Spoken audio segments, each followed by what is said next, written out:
Hello, everybody, and welcome to World of Warships with your host Michion. Yes, that is correct. I have started playing that bloody boat game again. Uh, Trademark Jingles' community. So yeah, since I do play World of Tanks quite regularly, and this is the other major wargaming title out there, I decided to give it a try eventually.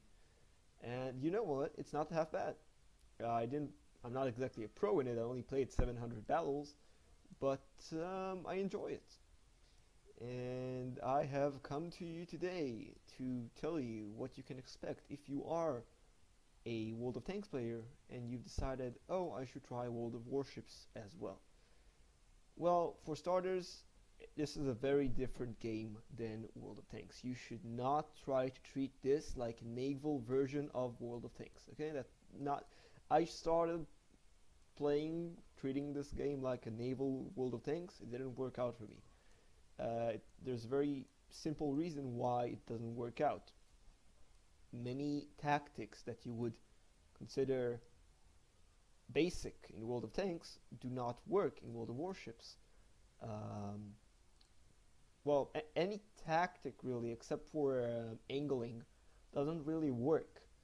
Also, the accuracy is very different. In World of Tanks, if you're fully aimed, you can expect to hit most of the time the target you're aiming at, unless it's like at maximum range with an inaccurate gun.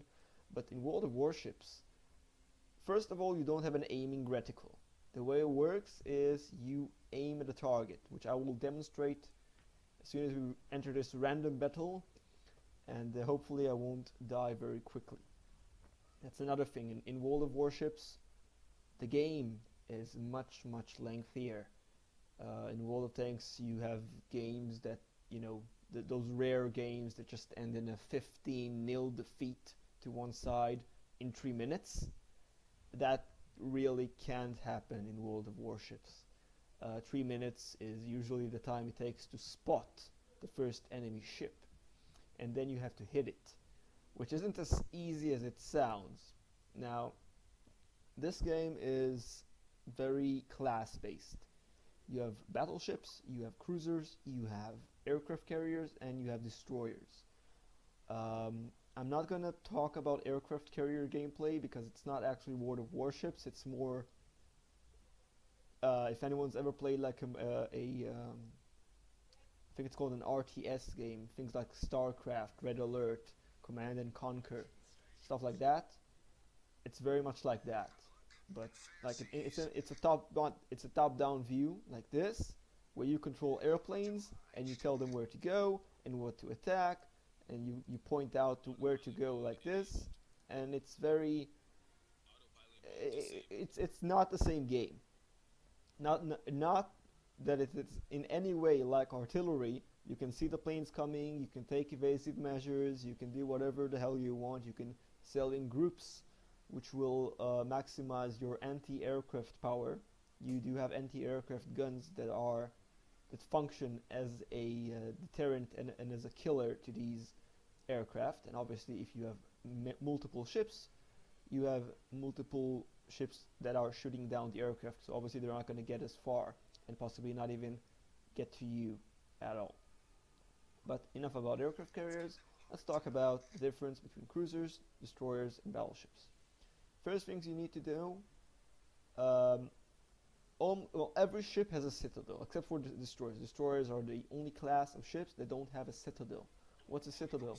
Well, the citadel is the area of the ship that has all the um, major critical components that without those the ship cannot function at all.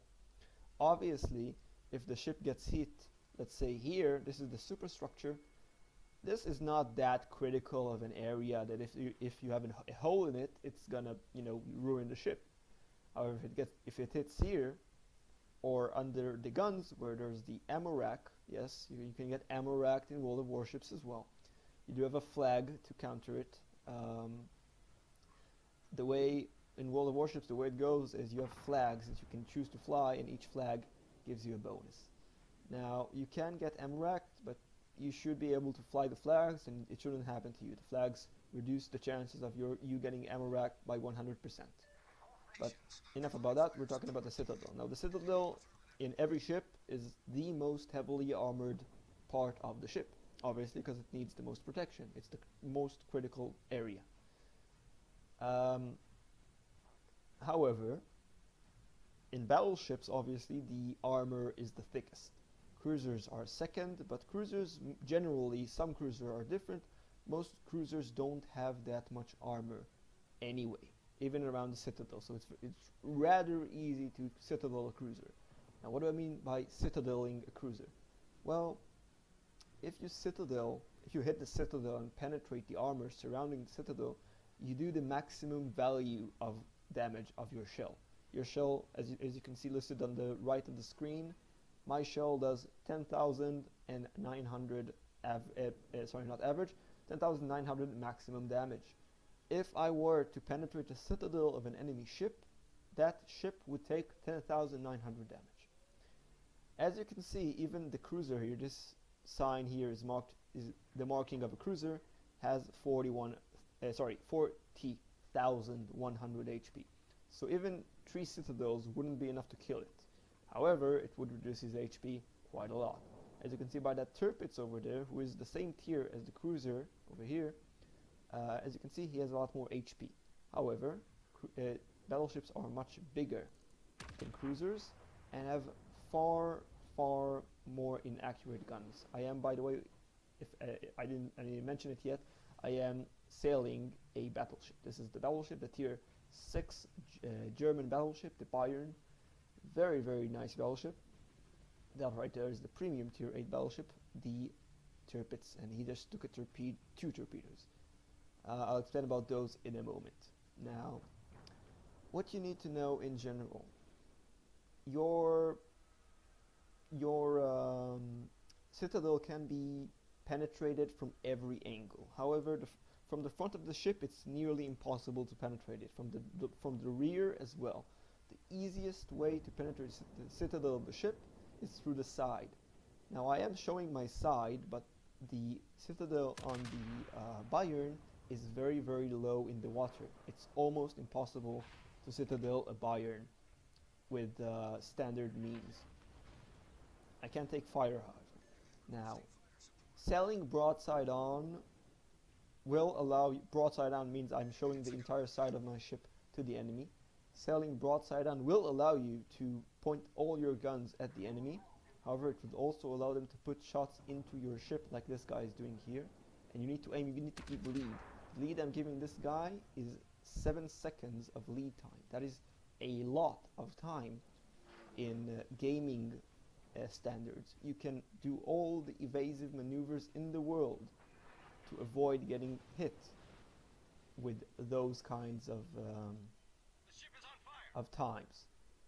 This guy, however, the Miyoko, only has 5 seconds to react after I pull the trigger. Now, obviously he can react before I pull the trigger and start a turn, but he's not doing that. So we're gonna give him the good news, and we'll see how many of these hits. 1, 2, 5, 6, 7 hits.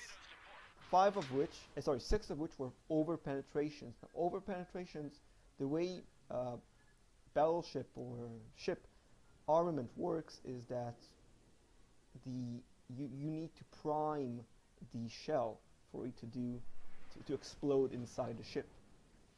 Yes, it sounds like high explosive, but no. High explosive explodes on impact. You need to give the shell enough armor to arm itself. That was a hit to the Citadel. As you can see, he took 13,000 damage. Now, if you hit an area that does not have enough armor to arm the shell, it will do minimal damage. It will only do 10% of the listed damage of your shell. So 10% of 10,900 is 1,090. So that, oh shit. What? No. These are torpedoes. What torpedoes do is kill me. Yes, very painfully kill me. Torpedoes are generally launched by destroyers or cruisers. torpedoes generally sail in the water. They take a long time to get to the target. They take, depending on the range, up to around 80 seconds to get to the target. Obviously, if you're launching them from 500 meters away, they'll take exactly like a second and a half. But if you change your course and speed, you should be safe from torpedoes. But never mind that for now. I'm not gonna make a complete explanation about all the different facts and factors in World of Warships. I am, however, gonna say this. Do not treat this as a tactic game like World of Tanks. World of Tanks is a very tactical game. You have to position yourself in the right ridge line to put the best gun depression you have, and to use your armor and your turret armor instead of your hull, which isn't very strong, and all that kind of things, and aim for weak spots and all that. Doesn't really work like that in World of Warships. It's all open ocean. There isn't much concealment. There isn't any concealment. There is obviously hills and mountains that you can hide behind, and that will obviously, if you're hiding behind a mountain, they can't see you. However, you have to shoot over the mountain to hit the target, which you can do. I'm not going to talk much about why you should try to play World of Warships. I mean, I'm letting you know that I play it. I'm going to make a few videos about it, and I'm telling you it's a nice game. You're welcome to try it. If you need any advice, you can contact me. Again, I'm not that much of a pro, but I do know at least the basics, and I do have a marginal amount of success in the game. 54% win rate, which is strangely enough the same win rate I have in my World of Tanks account, which I have over 1400 games in. So yeah, but I will say that you should not treat this game as a World of Tanks on ships. It's not. It's completely different. Come at this like you're coming to a completely new game, and play it as such. And and never show your broadside to the enemy. That is a death sentence. Seriously. Even in the destroyer, which this is a destroyer, it does not have a citadel. If you hit all of this, there's a lot more to hit, and B, a lot more to damage here.